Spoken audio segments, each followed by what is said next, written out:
Hi, Mr. Nick. How are you doing today? I'm good. How are you? I'm good. Well, thank you first of all for contributing your time to do this interview. Yeah, thank you for asking me. I found that this is a great opportunity for me to talk about stuff about the indigenous people, indigenous affairs, and anything else you need to discuss about. Yeah. And okay, so for the first question, do you believe that Canada is a diverse, welcoming, and all cultures are treated equally type of country? Why or why not? I believe Canada. I believe Canada is striving very hard, or doing its very best at the time to make our country as diverse and inclusive as possible. Um, is it completely diverse and inclusive in any way? I don't think so, not yet. And will it ever be? I don't think it can be. Right? You always have people of different backgrounds coming into Canada with their own beliefs, so they're not always taught what we're taught at a young age. Um, but I know we can get very close, and I think as we try and continue to educate and try, that the will is there to be diverse. That's all we can ask for. Mr. Nick, do you think that students know enough about Indigenous issues? No, absolutely not. Indigenous history alone is a very large concept, right? They teach in university courses upon courses about Indigenous people. So for us to teach it, and for students to even grasp the whole idea of it, no. And even if we were to teach a whole course of Indigenous affairs, Indigenous people, it would still not be enough. It's a great baseline. It's a great ground foundation for students, Yeah. but it's still not enough. Mr. Nick, do you think that school teachers know enough about Indigenous issues? I can't speak for all teachers in the school, but at some point I strongly believe that all teachers and staff, doesn't even have to be teachers, but all staff can learn more about the indigenous people. Even it's not even for the sake of teaching it to others, but just to understand what our history was like can go a long way.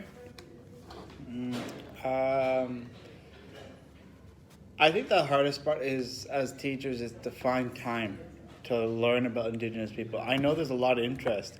I've gone to many meetings where Indigenous affairs, Indigenous people always come up, right?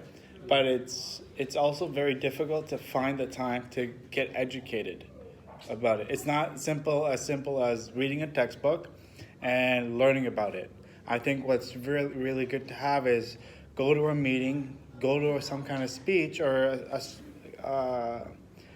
I guess like on a PA day, have someone come in and talk about it.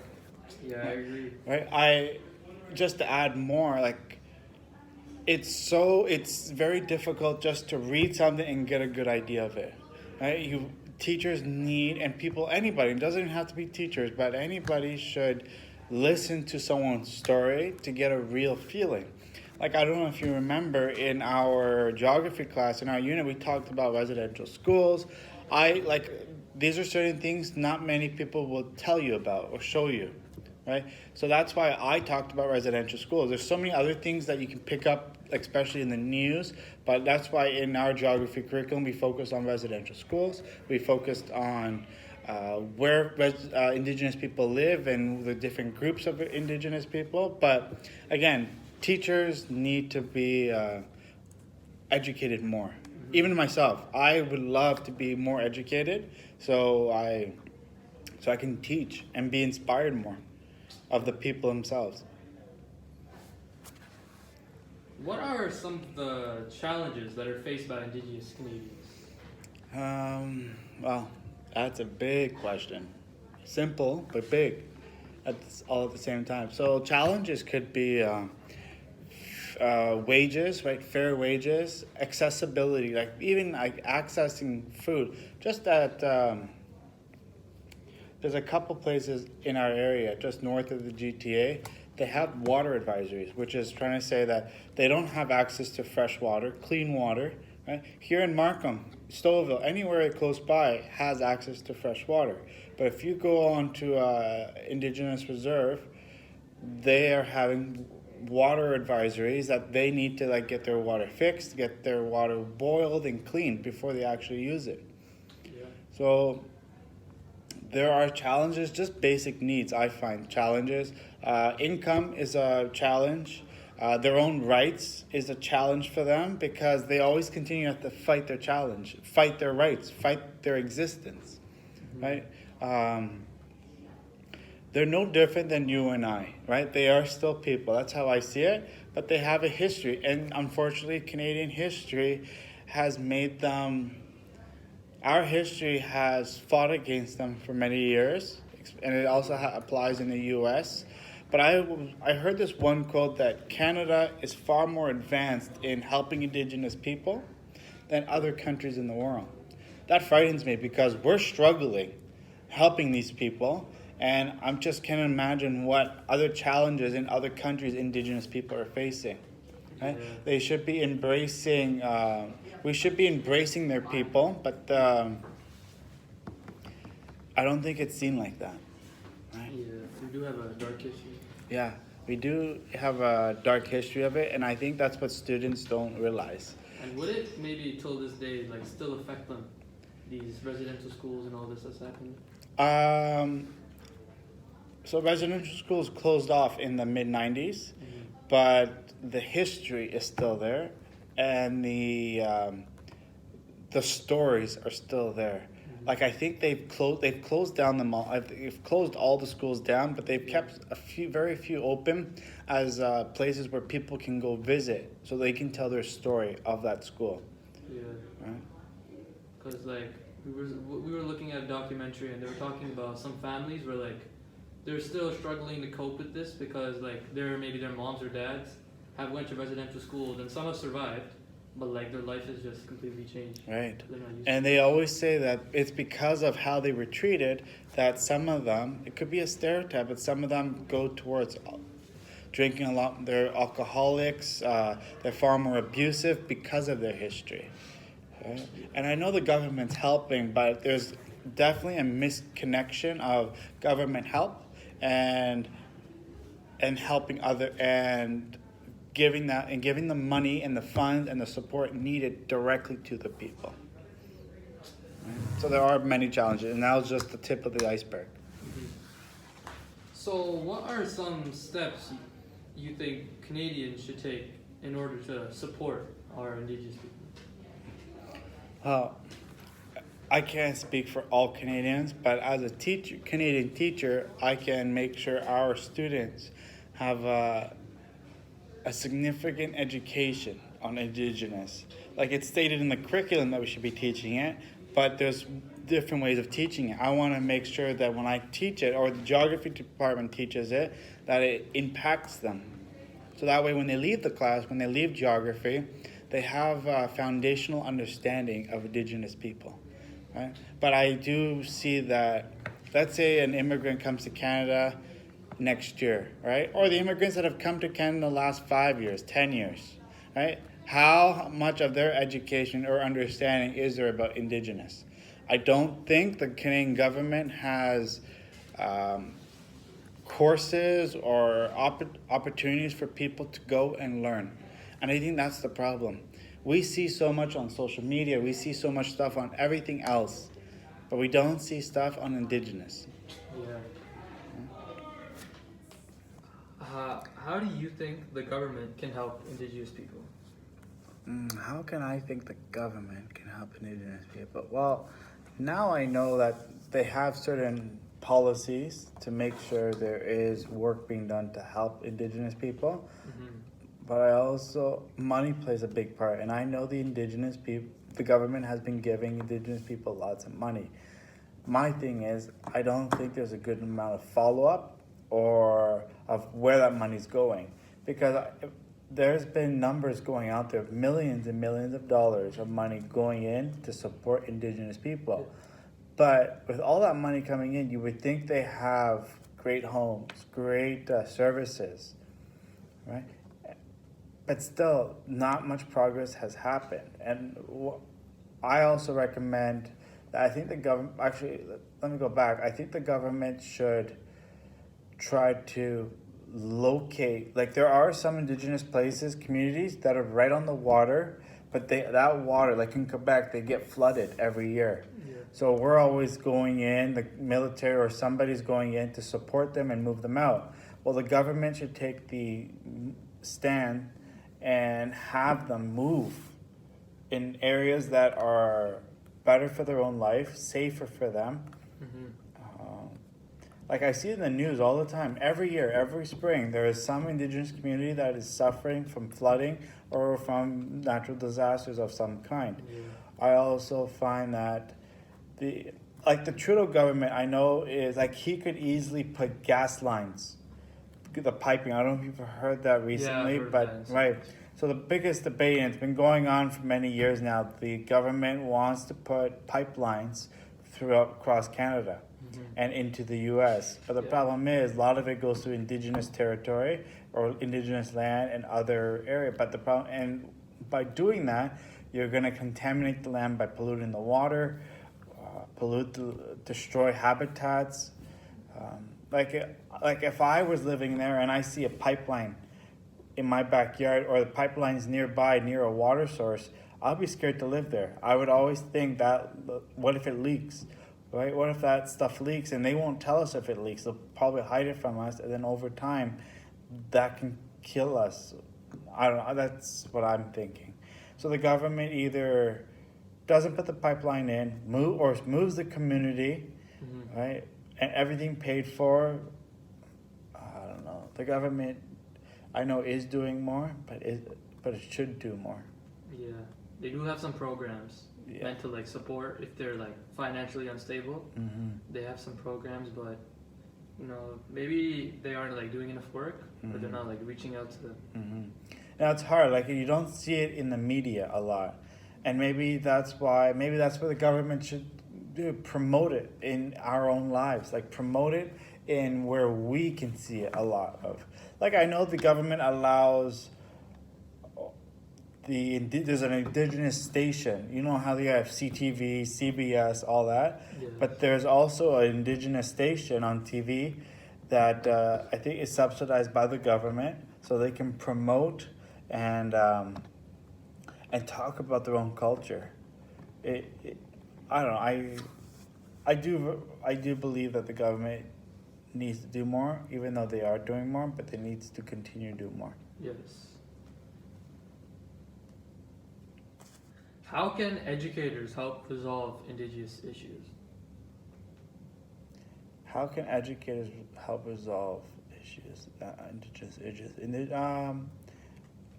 I see myself as an educator. I am an educator. Yeah. I educate students at the high school level. So what I can do is make sure the students that I reach out to, or I influence, or I teach to, are given as much information as possible. And the information that is given that is true, unbiased, and something that they won't. How can educators help resolve Indigenous issues? Educators can help resolve issues in the sense of we're always exposed to students, right? Our job is to help influence and teach students. So the best way to do it is to make sure our students have all the right information, try to do unbiased information. And what if, another way to do it is, what if an Indigenous student is in my classroom, right? That's my way of using my understanding, and then my understanding to,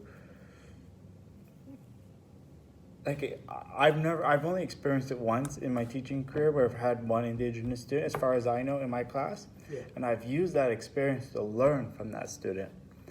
Right? And I have a feeling that if that student, depending on that student, if a student walks into my class as an educator, I'm going to learn from that student, but I think the class is going to learn from that student as well.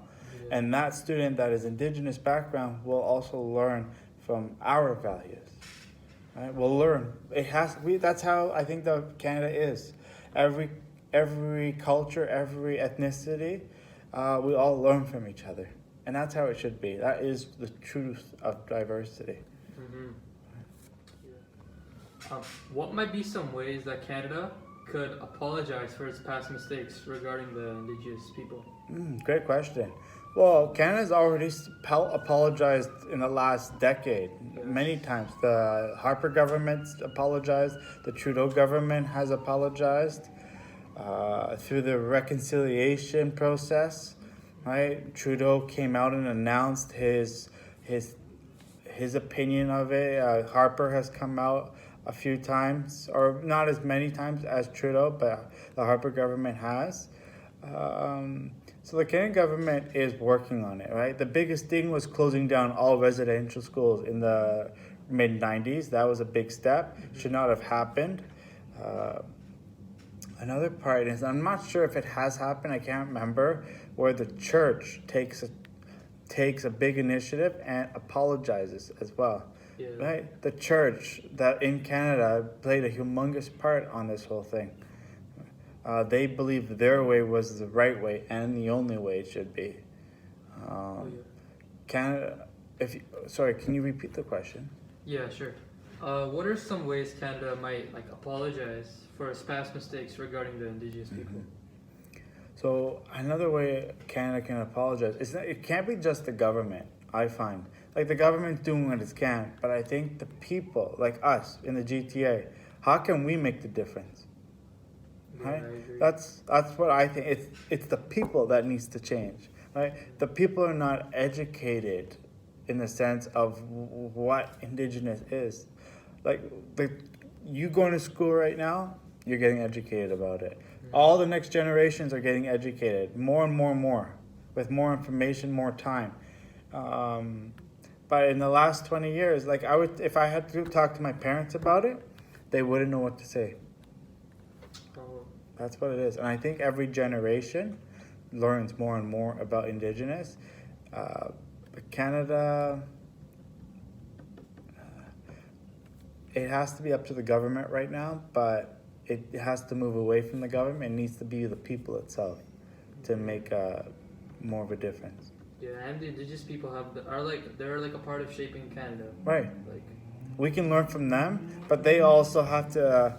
I feel like if they want change to happen, they need to make that change help. Yeah. They need to help with that change. The Indian Act has allowed the government to control many day-to-day things in Indigenous people's lives. Do you believe it should or shouldn't be abolished? Why or why not? The Indian Act, I think it was implemented in 1876 or in that area, and I can't remember exactly. I like that it was implemented. It gave the Indians or Indigenous people land, reserved land for them to farm, and in that act, food was given to them. Right? So those are the good things about the act. There's probably a lot more in that act but I'm not very well versed in the act. But I can also see that act was used to control the Indigenous people, right? And even the land that was given, it was meant for farmland, but they were given bad land. There was not all of it, but there was a lot of land given to them that that wasn't good for farming. So even though there was an act, so it's not an easy question. Is it yes or no kind of question? It's a complicated question.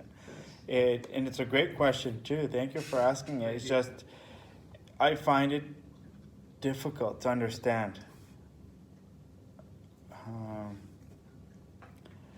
The act is difficult to understand in the sense that there's too much involved for me to really comprehend it. But I do know that the land that was given to them in that act wasn't as good for farming. The food that was given to them, it wasn't the best food given to them. So even though it was a good act, I'm sure the government was it's a great government thing to do, where they could advertise, we're helping the Indigenous people. We fought hard for this act because we're giving them land, we're giving them food, this and that. But the details are, they're giving them maybe secondhand food. They're giving them bad food, it's not the good quality food. They're not giving great land um, like there's flaws in the act, right? But at the same time, I think with everything government, there's always some flaws, right? Yes, there is. Does it make you think that maybe we're not like respecting the indigenous people enough because they've been here for many years Right, on Canada, right? 100%. Right, they were the first humans on this land, right? Mhm. When they migrated over from another continent, from the Asian continent, the they were the first ones here before anyone else. Well, I hope the government, like, maybe not remove the act, but obviously make it better, Yeah. right? Because that act was made almost 100 years ago, more.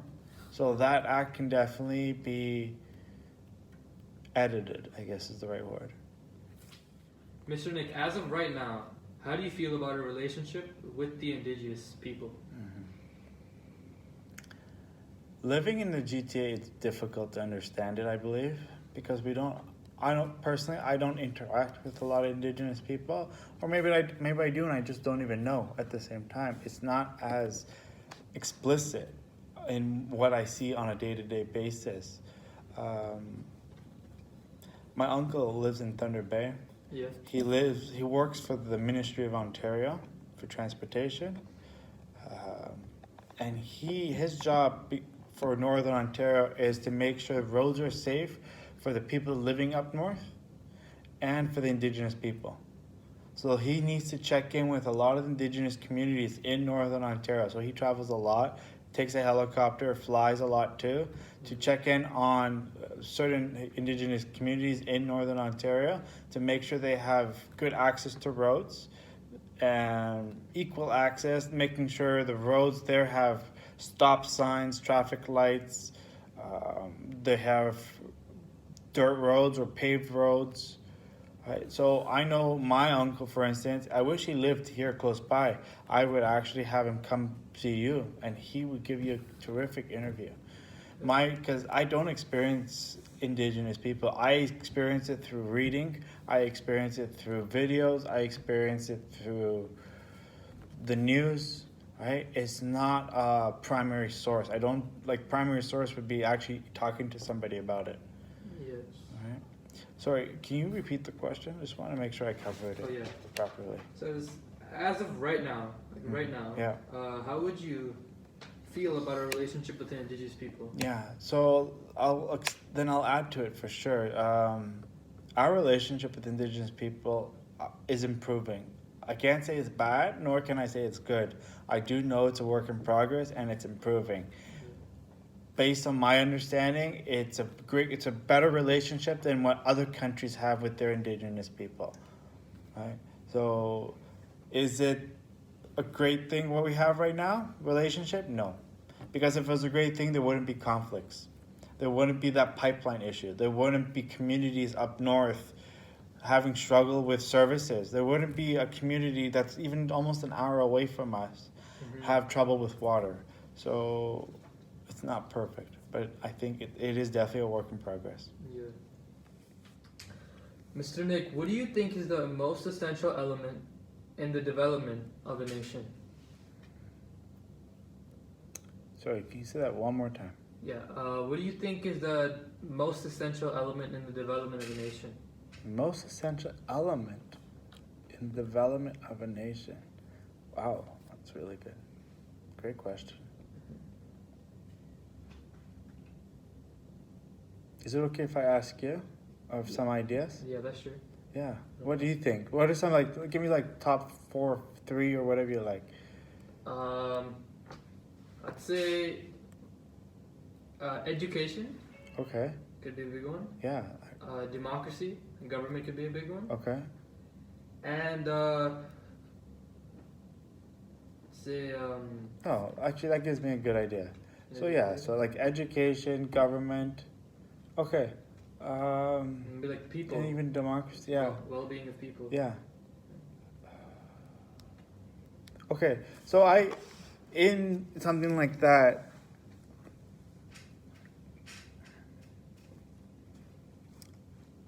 I do believe that education does play a humongous part. I find if a society, if our communities are educated, either through the news, either through advertisements, either through schools, even through by the government in some kind of fashion, education does play a massive part for a community and the diversity of our country. Sorry, can you repeat that question one more time? Yes. Sorry. It is. What do you think is the most essential element, most essential, Yeah. in the development of a nation? So even though I said education, I also strongly believe democracy plays a Yeah. big part. Like it's our country, so we should have that right to determine where we want it to go. And by doing that, we choose the leaders that we feel represent us. The only problem is it's sometimes hard to tell who's a better leader than the other, but we can only do our best. And having the whole entire population, almost 35 million, if not a little bit more, we should be able to choose the best leader for our country. I don't think there's one key element, one key ingredient for our country, but a mixture of democracy, education, but even just the basis of the willing to do more for our country, not just to accept what we have, accept the status quo. It's important to, okay, we did this. How can we be better? How can we do better? Asking that question, those questions, plays a big difference. Okay, this is where we are. How can we make this better? How can we better our lives? I think that's the most important part of our country. How can we improve our country and how can we work together? Yeah, I agree. Because like with education, if the nation isn't as well educated, then the government will be poor, or they'll be forced to hire less qualified people. Mm-hmm. And so, but like with no government, also it won't be an organized country. So both factors kind of like play a hand Mm-hmm. in the development. So Right, and if I can add, education is also very important because what if people are not as educated? Then they're misinformed, right? Then they're not given the right information to choose properly, to choose in a democratic country, like to choose the right leader. Like what if they're misled? Like there are countries out there always, even if it's a democratic country, right? They have an option to choose a leader, right? But what if they're misled? What if they're lied to? yeah, incidents have happened. And it happens all the time. And then you're stuck with that leader for a very long time because they would lie to you, and it's because of the lack of knowledge given to you. Right? Mm-hmm. Yeah. Yes. Good. Well, Mr. Nick, this is going to be our final question of the Wow. interview. Very quick. Yes. Went too quick.